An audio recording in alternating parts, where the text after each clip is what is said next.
You're the reason Mom took her own life. I want a divorce right now. I was dumbfounded when I suddenly received an angry call from my husband while having lunch outside. Actually, I'm having lunch with your mother right now? What? My husband said so and immediately hung up. Puzzled about why he said such a thing, I tilted my head in confusion along with my mother-in-law. However, after learning his motives, I decided to stand up and thoroughly confront him. My name is Mary, and I'm 28 years old. I've been married to my husband Daniel, who's 2 years my senior, for 3 years now. While supporting my husband who works as a company president, I also started working from home to help with the household finances. But it seems Daniel wasn't too happy about me working. You don't need to work, you know. That wasn't a word of appreciation for me trying to balance housework and a job. It'll look like I'm not earning enough if my wife has to work. I was disappointed with my husband who cared only about his own appearance. But to that, I was often uplifted by my mother-in-law, Susan. It's commendable that you're working from home on your own terms. And she often invited me out for lunch. I loved Susan, and despite how I felt about my husband, I was content with my life. Maybe I've been too lenient with Daniel. One day, while chatting in a cafe with Susan, she sighed. I spoiled him as an only child, but lately, he's been asking for money frequently. He says it's for the company, but it seems suspicious. I had no idea. Daniel never mentioned anything like that to me. But knowing my husband who likes to show off, even if the company was in trouble, he probably wouldn't tell me until it was too late. I sometimes regret how I raised my child. I worry if I've been a burden to you, Mary, and it keeps me up at night. Susan, you've done nothing wrong. No matter how hard you try in parenting, it ultimately depends on the child. I might not be convincing since I don't have any kids, but... No, Mary, I feel so relieved that you're trying to cheer me up. Thank you, as always. Seeing Susan's gentle smile, I strongly felt that no matter what happens, I'll always stand by her side.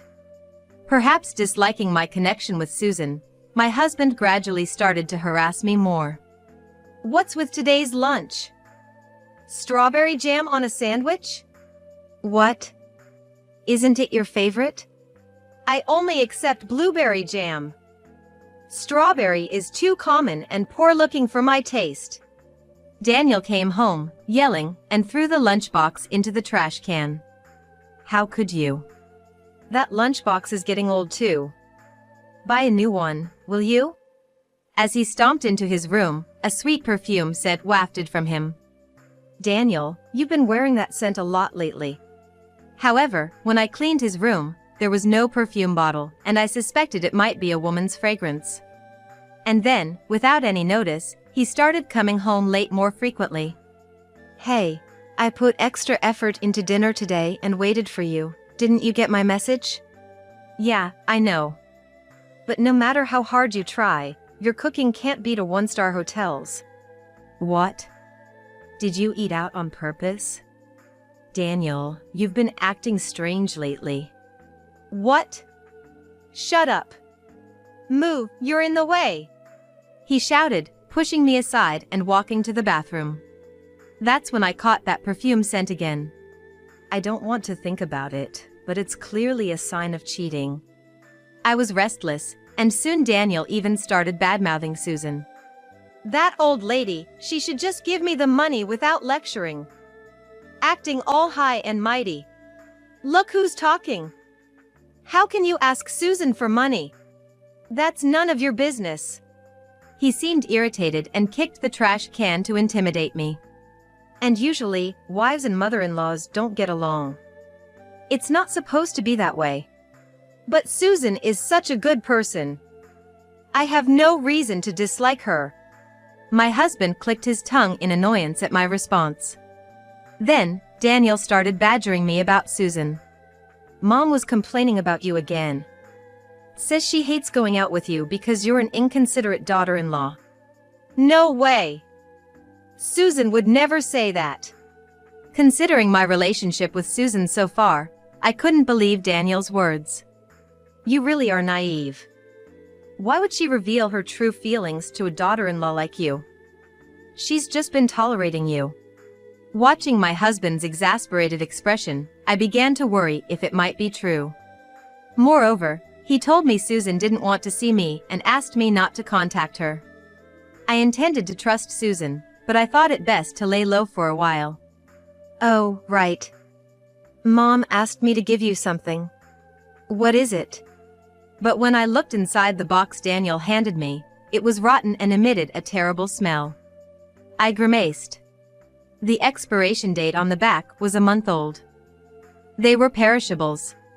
Wow, this is bad. Mom really hates you, doesn't she? My husband looked maliciously pleased. During this time, the perfume scent only grew stronger, and I endured a hellish 3 months. One day, unable to bear it anymore, I decided to call Susan. Tomorrow, I'll finish work by noon. Would you like to meet up? I'd like to have lunch and talk a bit. Yes, that's fine, but are you sure you want to see me? What do you mean? I only understood the meaning behind Susan's words when we met the next day in a private room at a restaurant. It turns out my husband had also lied to Susan, telling her I'd been speaking ill of her. Of course, the story about Susan complaining about me was also a lie by my husband. I thought so too. But I was worried maybe it was true. These past 3 months have felt like I was dead inside. I also thought there's no way you would say such things, but just in case it was true, I was avoiding going out with you. So what's with the rotten perishables? What? What are you talking about? Seeing Susan tilt her head in confusion, I realized that was also a lie by Daniel.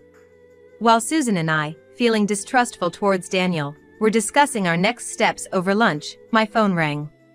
Huh? It's Daniel. I excused myself to Susan and answered the call, only to be yelled at by my husband. It's your fault. What? Why are you yelling at me all of a sudden? You bullied Mom into taking her own life. I want a divorce from you right now. Confused by Daniel's words, I was stunned. Actually, I'm having lunch with your mother right now. What? Surprised, my husband immediately hung up. What was that about? What happened? Before we could even ponder, Susan received a call. Hello? Oh, Daniel? What's up? Susan quickly switched her phone to speaker mode. On the other end, my husband's voice lowered, as if he was trying to find out something.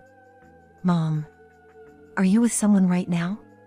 To that, Susan winked at me and responded. Oh, I'm just out shopping with a friend. Is something wrong? Hearing this, my husband muttered. She lied, that liar. Then, he blurted out something outrageous. Mary is cheating. You know what?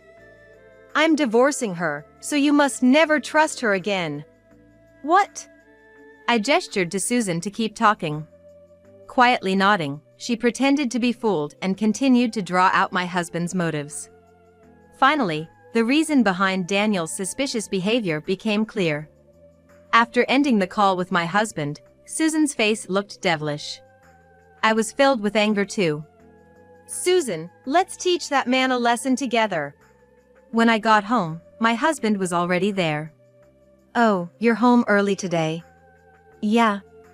Despite his inner tension, Daniel's attempt to appear calm was almost comical. But I decided to take the initiative. Today, I got a weird call around noon. It might be my imagination, but the voice sounded like yours. Is it some new scam or something? What? Really? Be careful not to get fooled, okay? Hearing my words, my husband seemed relieved, thinking he'd gotten away with it, and reverted to his usual demeanor. Where were you anyways? If you're a housewife, you should act like one and stick to house chores. Okay, I hear you. Then the doorbell rang. I'm doing the dishes, could you get the door, Daniel? Fine. Reluctantly, he opened the door and I heard him scream. Standing there was Susan and another young woman. Emily! what are you doing here? Oh, I just invited your new bride over as a mother. She's young and cute, isn't she? Mom, don't say anything. Daniel gestured for Susan to be quiet, but I watched from behind with a cold gaze. I'm sorry to say this, but both Susan and I know about your affair. I watched Daniel gasp. Please, come in. He welcomed the woman named Emily. How long have you known? Sitting across from us, Daniel looked up with a fearful gaze. Daniel, every time you came home, you smelled of perfume. Didn't you notice? Or is there something wrong with your nose? Tired of feeling uneasy, I decided to investigate my husband's mistress. Disguising my hair and outfit, I frequented a cafe near his office and followed him and his mistress to a hotel, capturing the moment they entered. I was so excited that I couldn't sleep that night. How did you find her contact information? You thought you were careful by setting your phone's lock to fingerprint recognition, but that's easy to bypass when you're asleep. Don't I have any privacy? Be quiet. Susan, usually calm and gentle, raised her voice, silencing her son. So, I contacted Emily, and Susan went to pick her up. I forced my husband's chin up as he sat with his head down. He couldn't move, just looking into my eyes. You mentioned your intentions over the phone to Susan, but could you share them with me too? I intended to smile, but perhaps my eyes weren't smiling, as my husband trembled. Reluctantly, he began to explain his suspicious behavior and the purpose of his call that day. I plan to divorce you, take the alimony and shared property, and then remarry Emily. So, initially, you intended to make it look like Susan took her own life and blame me for it, leading to a divorce. Is that correct? He nodded in small movements. It's surprising he thought such a lie about Susan's death would work. I guess he was that into his mistress. But when I told him I was having lunch with Susan, he was so caught off guard that he hung up the phone in shock. Still unrepentant, my husband, thinking of his next move, quickly contacted Susan. When Daniel came to me with his plan, I was utterly disappointed. Susan pretended to be deceived and extracted the story from him. Mary cheated, so I'll take the compensation money and the shared property. That's what he told Susan. And he added the following.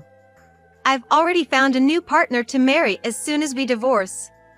That partner turned out to be Emily, now sitting in front of us, pale-faced. Why won't you take my side? What do you mean? You always supported me. In elementary school, you always defended me when I did something wrong. But you changed ever since I married Mary. How far back are you living in the past? And I regret spoiling you too much when you were young. Daniel thought that his mother had changed because of me, and had been lying to both of us so we wouldn't see each other. Disappointed with her son, Susan sighed deeply. I never thought you could be so selfish. I'll end it here. I'm cutting off your financial support. What? You're kidding, right? Actually, Susan had been financially supporting Daniel's company, and his success as a president was largely due to her. However, after becoming suspicious of his constant requests for money, Susan discovered he was using the funds for his mistress and not the company. I no longer consider you my son. I'm disowning you, so leave this house. Daniel's face turned increasingly pale. It was only natural, since the house we lived in was in Susan's name, and he had always relied on his mother. Seeing him look at me in panic, I pushed the divorce papers towards him. Sign here, please. Here's a pen. Enjoy your life with your mistress as much as you want. At least let me off the compensation money. Don't joke with me. How dare you claim Susan took her own life? I said so and slapped his face. What? If there's no money, there's no benefit to marrying an old man like you. The mistress said so and slapped his face too. Daniel, holding his face, teared up and collapsed on the floor. By the way, Emily, I'll be seeking compensation from you too. What? Why me? You can't just meddle with someone's husband and get away scot-free. But she too slumped powerlessly to the floor, and together, Susan and I kicked both the Daniel and Emily out into the cold. After divorcing my husband, I demanded $20,000 in compensation. He was kicked out of the house owned by Susan, his financial support was cut off, and his company went bankrupt. Now homeless and penniless, Daniel is apparently living on the streets. Of course, I also got $10,000 in compensation from the mistress. Susan and I remain close, and after my divorce, I moved in with her. Our bond deepened even more. And we now live freely and happily together, just the two of us. I will be erased soon. A letter from my sister-in-law Elizabeth, who had taken her own life, arrived addressed to me. It came a week after she had passed to the other side. Despite her will already being found, what on earth was going on? I couldn't understand it all. But when I saw that letter, my hands started shaking with anger. This can't be forgiven. The letter ended with the words, "Report to police immediately." Little did I know what would happen next. My name is Jessica, I'm 28 years old. I live with my husband Paul, who is 5 years older than me. Both of us worked at different companies. Paul had a sister named Elizabeth, a very gentle person who, and for me who had no sisters, was like a real sister. And Elizabeth treated me like a sister as well. My sister-in-law was unmarried, and said she had no boyfriend, but she confided in me alone. Actually, there's someone I've been interested in lately. He's a wrestler and is very strong, Elizabeth said with a happy smile. And this was a secret kept between just us. My father-in-law was a practicing doctor, but passed away due to illness 3 months ago, and after that, Elizabeth started living with my mother-in-law. But then, my mother-in-law also passed to the other side. The cause was due to an overdose of medication, likely obtained from my father-in-law's clinic. After my father-in-law passed away, they were considering closing the clinic since my parents-in-law were known as a loving couple to everyone. The will created on the computer mentioned my mother-in-law couldn't bear my father-in-law's death. But my mother-in-law was a person who always enjoyed writing and had a beautiful handwriting as well. So I felt it was odd that her last message to this world wasn't handwritten. But my husband simply accepted it. She chose to go to the other side, so it's not strange she did something different. She must have been that lonely. Indeed, thinking of my mother-in-law's immense sorrow for the love of my father-in-law, I oddly found myself agreeing with Paul. But, amidst such interference, there was a mountain of things left to do. Because my mother-in-law had hardly touched anything inherited from my father-in-law, she had left behind a vast fortune. Paul would find time to immerse himself in the inheritance procedures. In contrast, my sister-in-law began sorting through my mother-in-law's belongings, one by one. And from this time, I started to notice a change in Paul's behavior. When he's home, he would stay in his room, and when he had work, he would come home late. And then finally, he started frequently coming home in the morning without telling me at all. "You've been acting strange lately. What on earth are you doing?" "It's none of your business." "But your mother just passed away, and you're not coming home until morning." "Shut up. Don't preach to me." My husband stormed out the door and became unreachable, not returning until the next evening. Given the gravity of our marital crisis, I confided in my sister-in-law about the situation with him. "I'll subtly ask Paul what's been happening. Let's work together and resolve this." Her encouragement somehow bolstered my spirits. Yet, what followed was unimaginable. The very next day, my sister-in-law suddenly left this world. The cause was the same as my mother-in-law's, an overdose. And she too had left a note. "I will join my beloved mother on her journey." But the idea that Elizabeth, who had been so positive just days before, taking her own life made no sense to me. "Something is definitely wrong. Let's get the police to investigate. Making a fuss won't bring Elizabeth back. You just do what you're supposed to do quietly." Despite my inability to accept, the funeral wouldn't wait. With a heart full of sorrow and unresolved feelings, I proceeded to make the arrangements. After Elizabeth's funeral, exactly 1 week later, I was set to return to work. Arriving at the office, there was an envelope on my desk. It seemed to have arrived while I was away. Who could it be from? What? This can't be. I was shocked to see the sender's name. It was a letter from Elizabeth, who had passed away. Panicked, I opened it. I will be erased soon. Report to the police immediately. This sentence caught my eye. And as I continued to read, my hands began to tremble. The hidden truth. I can't believe this. Gradually, I felt a strong anger building inside me, my head heating up. Reflecting on everything that had happened, I resolved to put an end to it myself. But I still lacked the crucial piece to do so. Thus, I sent a letter to someone, quietly waiting for the right time. 2 nights later, I visited my parents-in-law's home and hid myself. Then, a dark figure quietly entered my sister-in-law's room. I followed the dark figure and then turned on the light. It's so bright. The person rummaging through Elizabeth's desk was none other than my husband, Paul. What are you doing here? And in the dark, too. It's as if you're searching for something, hoping not to be found. Don't say something stupid. What are you doing here yourself?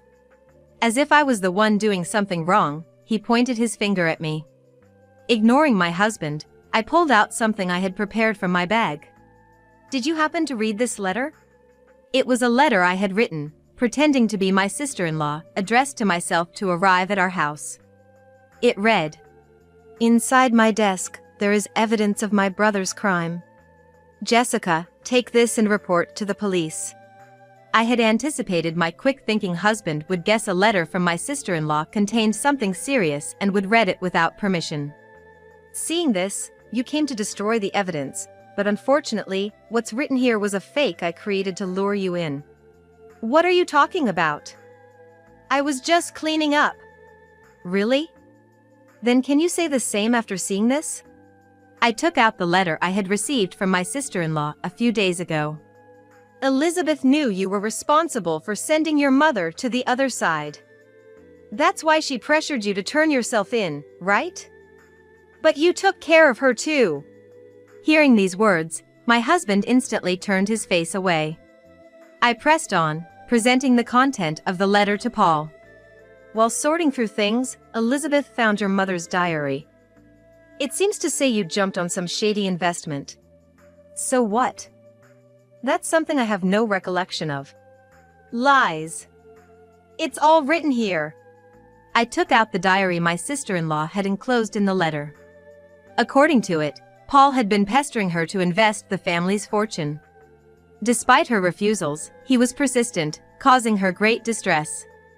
Unable to confide in anyone, my mother-in-law poured her anguished heart into the diary. Look here.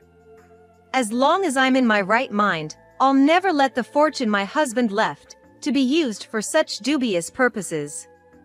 I want to live long, for the both of us. It says so, right? So what if it does? The evidence here made Elizabeth realize you must have been the one to end your mother's life. However, no matter how much my Elizabeth searched, she couldn't find definitive proof you sent my mother-in-law to the other side. As a last resort, Elizabeth tried to get a confession out of Paul. But my sister-in-law thought, being capable of such acts towards his own mother, he might not spare her either. If anything happened to her, she entrusted me through the letter to report my husband to the police. Hey, all of that is just made-up stories. After all, there's no conclusive evidence I sent those two to the other side, is there? You rummaging through Elizabeth's belongings right now is evidence enough. Calm down, will you? Saying this, my husband left the room and returned with coffee he had brewed in the kitchen. Here, drink this and calm down. Paul offered the coffee with a nonchalant demeanor. But this was exactly my aim. Surely you've mixed something strange in large amounts in this. Indeed, no decisive evidence of his crimes was found, as my husband said. However, it was almost certain Paul was responsible for their deaths. And the deciding factor for my mother-in-law and sister-in-law's journey to the other side was medication. I figured if I made enough noise, you'd surely try to do the same to me too. If you handed me a drink or something, I thought it would surely contain something suspicious, becoming irrefutable evidence. My husband, clearly unsettled by my deductions, clicked his tongue. Basically, you jumped at that get-rich-quick scheme because you were squandering money on a woman, right? I had long suspected our marriage had grown cold and wondered if Paul was having an affair. Since a lot had been going on regarding my mother-in-law and sister-in-law, I had left it alone, but now I decided to thoroughly investigate Paul's background. Then, I found an unknown credit card in his room and discovered a history of purchases of expensive women's brand items on the statement. And I found this as well. I pulled out a club hostess's business card I found in the inner pocket of his suit. I went to the club and met the woman named on this card. What? You met Nancy? Since she wasn't looking for any trouble, she told me everything just like that. She said you two were already in a relationship. According to Nancy, Paul was the one who persistently approached her. However, for her, Paul was just a good target, entering into the relationship only to get money from him. Knowing Paul was married, Nancy demanded compensation from him, which he complied with. But she's been feeling bothered by you for a while. She said she was going to change clubs to cut ties with you. Too bad. What? But I spent so much on her. Tears welled up in Paul's eyes as he hung his head. Paul, infatuated with another woman, was now depressed because his affair partner dumped him. How dare you act like this in front of your wife? I couldn't help but feel another wave of anger. Then suddenly, Paul lunged at me. Give me the coffee. He tried to snatch the coffee, which likely contained a large amount of medication and could serve as evidence of his crime. Stop it. Let go. Just give it to me. I struggled fiercely, but the difference in strength meant it was only a matter of time before the evidence ended up in his hands. But then, someone intervened to help. Get your hands off her. Easily knocking Paul down and pinning him to the floor. Who on earth are you? He's Richard, the man Elizabeth loved. He worked at the same place as my sister-in-law and had attended Elizabeth's funeral. Before Elizabeth passed away, she had mentioned about Richard. There's a wonderful man with a wrestling background. Seeing Richard, a solidly built man, holding back tears in front of Elizabeth lying in peace, I instantly knew he was the man my sister-in-law had loved. Approaching him, he opened up about his feelings for Elizabeth. Richard, too, couldn't believe my sister-in-law had taken her own life, and we exchanged contact information, promising to share any new information. In order to carry out this plan, I had asked him to hide just in case. Damn it! You tricked me! My husband struggled, and with my help, the two of us managed to subdue him. Thinking he couldn't escape, Paul suddenly changed his tune. Look, Richard, can't we talk this out? If you let me go now, I might even share a bit of my family's wealth with you. You open your mouth and that's what you suggest? Jessica, you too. You know your husband could be criticized by society. Appalling. Did you really think I'd stay by your side for life? You really are full of yourself. You and I are over. When I mentioned breaking up, my husband's face turned pale. What? I'm going to be abandoned by my wife and get locked up? No, I don't want that. Paul struggled fiercely again, but Richard restrained him. I'm sorry. Please forgive me. Never. You took the lives of your own mother and sister. Thinking of the two who had gone to heaven, I couldn't let Paul get away with this. I clenched my fists and glared at my husband. You're the worst kind of human being. I will never forgive you, Paul. Serve your time quietly behind bars. Just be prepared never to see the outside world again. My life is over. Crying out, my husband was immobilized by me and Richard. We then called the police, and soon after, officers arrived and took him away. Paul was later interrogated and seems to have confessed. A large amount of medication was detected in the coffee, sealing his fate. Aware of the severity of his crimes, he seemed to have resigned himself to his fate, losing all energy in life. As for myself, I divorced Paul and demanded a compensation of $30,000 from him and $10,000 from Nancy. And as for Richard, he said he is going to move on with his life.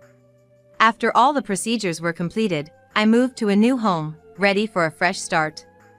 I've been assigned new tasks at work, and despite the challenges, I feel the most fulfilled I've ever been.